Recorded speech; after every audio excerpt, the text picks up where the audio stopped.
What is up? Welcome back to the Macho Cut. And as non macho or unmacho as the Super Mario Galaxy movie is, I feel it incumbent upon myself to comment on it because it's so massive. And way, way, way back in the day when I was a little tiny macho, I did play a little Donkey Kong. But I'm just gonna, I jotted down some notes, and I'm just gonna give him my pros and cons. There won't be any spoilers early, but when I get into the cons, there's going to be some spoilers. So that just get to give you a warning, and I'll let you know again.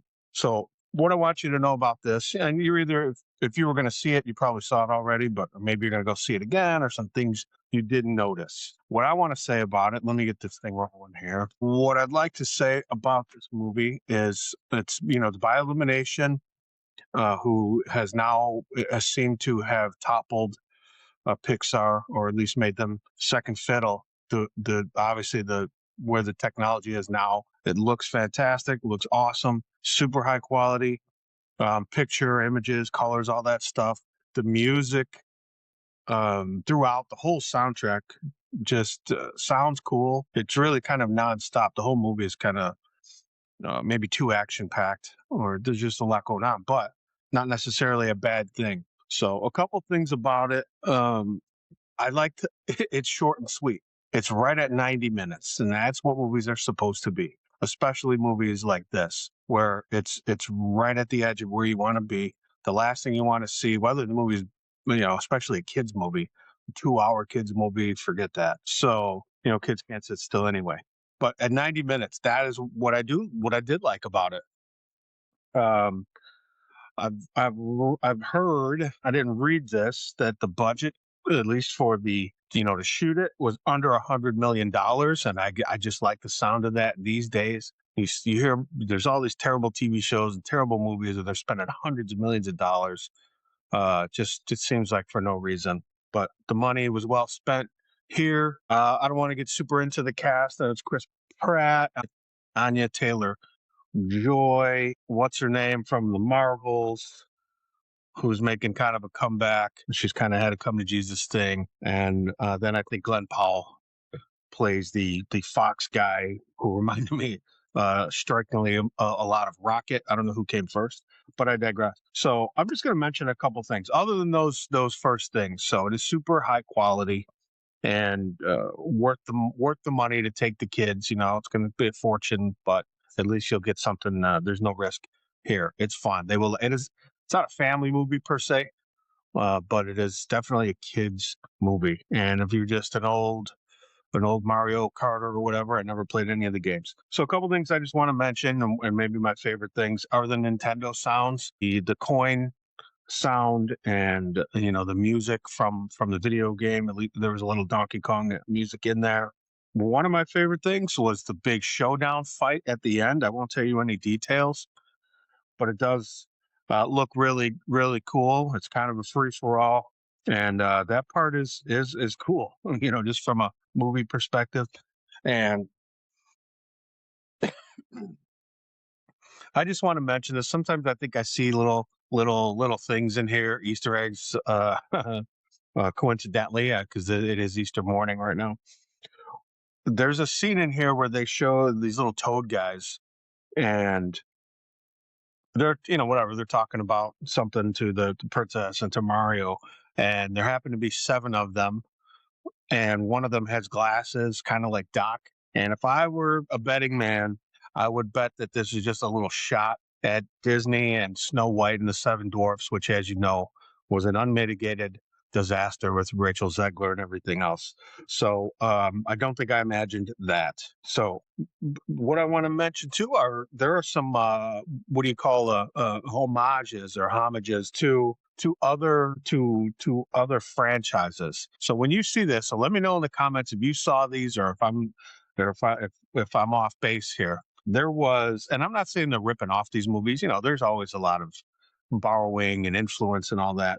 But what I saw in there, you're going to see some Guardians of the Galaxy stuff. You're going to see a little bit of Indiana Jones, a little bit of Terminator, a little touch of Lord of the Rings. You're going to see surprisingly some Kill Bill type stuff. Star Wars, a few ripoffs there. Jurassic Park, which you just saw in the there in the trailer here. And then another weird one. I don't know if I'm even like a Monrovia, like from Captain America. When the whole city gets torn out of the land. So those are some homages that I saw in the movie. It's fun. It's worth it for you at the top dollar you're going to be spending. This movie, I'm sure, is going to have legs, as they say in that business. It's making tons and tons and tons of money. And, there was nothing outwardly, if you've seen my other videos. I mean, there's some stuff in here which I'm going to mention in the cons or in the spoilers, but it was just subtle enough that at least I wasn't, triggered by it. A little bit of eye rolling, but not like as bad as some other movies. So I'm probably going to get into that right now, just FYI. So this is stuff, and if you saw it, maybe take a couple notes. Let me know if you saw this too. So just so you know, I didn't see the other Mario Brothers movie. I played none of the video games after Donkey Kong Jr. So there's maybe a lot I don't know about the dynamics between Mario and Princess Peach and these other guys, and Luigi I know nothing about really. So what I noticed here, when did they lose the Italian accents? I know these days you're not supposed to do accents, and who knows, maybe Chris Pratt's not Italian. It certainly would have been funnier if they if they talked in the crazy clownish Italian accents, in my opinion. So let me know, when did those go away? So so this is where I'm going to go into, maybe not spoilers, but things that if you're going to go and see this, you don't want to hear anything about it or anything negative about it. Maybe stop here and don't forget to subscribe if you do. So I'm going to go ahead and continue here. There was a little bit of obligatory kind of girl bossery. The princess and who is trying to save her sister. They end up a man. The male character is not allowed to save the princess directly. But I'll mention more about that. There was a pretty ridiculous, as much as I love the Kill Bill movies, where Princess Peach does like a Kill Bill thing where she destroys 1,000 bad guys, and it was just whatever, they had to do it. One thing I'll note here, and you'll see if you're watching the trailer in here, where modern times I guess can't help but creep in. It looks like the princesses have collagen. Their lips are all pumped up to the moon. Looks a little strange, but whatever. It just is a little off-putting to me. Yeah, and then my note. I'm just going off my notes here. In one of the scenes, which I don't want to, whatever. So Princess Peach or whatever, she beats up one of the bad guys, and then but this bad guy scares Bowser, who is the main bad guy, and that part I didn't quite understand. Like if Bowser is the threat and she can beat up who the threat's afraid of, that simply doesn't make any sense. But again, this movie was not made for me. And unless I'm wrong, there were other scenes here where the one she could fly, but not all the time. I mean, if you could fly, what are you doing walking around? So why all the hoopla? I get it, continuity. You got to have a movie and all this. Uh, it's not as though the movie it's all girl power. Mario and Luigi and Yoshi, I guess, little dinosaur, they get to all chip in. So it couldn't have happened without all the participation. Takes a village, I guess. Maybe, I don't know. So and it turns so in scenes in this, they are just magically flying from galaxy to galaxy with no problem at all. But in other scenes, they're having trouble traversing land, and it's just strange. Again, it's as ridiculous as any video game as pure fantasy. But just a question I had.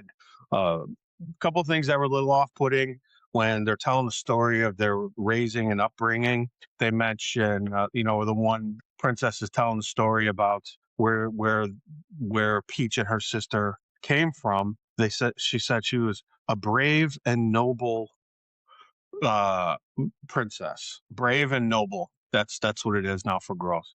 Not beautiful. I guess because that offends ugly people. But yeah, brave and noble. And they were named by Stardust. There's no parents. So that these two princesses, they had no parents. And by the way, that is my major gripe about this movie. There are children and parents, but they're single parents. Bowser's a single father, seemingly. I don't know anything about the history of his mother. These two princesses somehow named by Stardust, which makes no sense at all. So it's just there's no nuclear family in this because I don't know. Is that still a bad thing? I thought that was on the uptick. So if you're listening to this, you should get married and have kids. Okay, whoever you are. Uh, so there's a scene in there where they have a ship and they have all these magic powers, but they couldn't fix the ship. That part I didn't understand either. And I mentioned here they're all from like broken homes. So what I have here is I'm just going to read this note right off the page, kind of verbatim, and it's tough to write in the dark.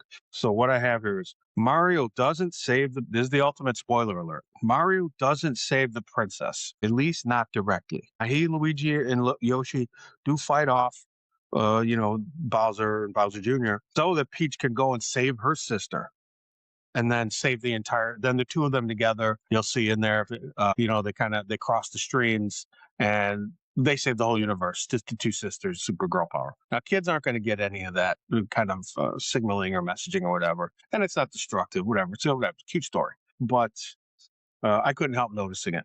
Kids will not. Your kids are going to love this. So that's really all I have to say about that. And so, yeah, go see it. Take the kids, go see it. Try not to look at your phone the whole time. And you may get a chuckle or two out of it, but probably not. Um, the last thing I'm going to say is a new thing. If you enjoy these videos and my videos, I'm going to put a link in here to something that's called quote unquote buy me a coffee. It's a tipping. It's a way to tip. Okay, to help support the channel. And I just want you to know, and it'll be in the link. Half of all of the profits are going to go directly to no-kill shelters, which I will report at the end of every quarter. So just FYI, and I'll put a link in there. That's enough of that. So yeah, go see Mario Brothers Galaxy. Fun for the kids. And we will talk to you soon. Adios. Later. Bye.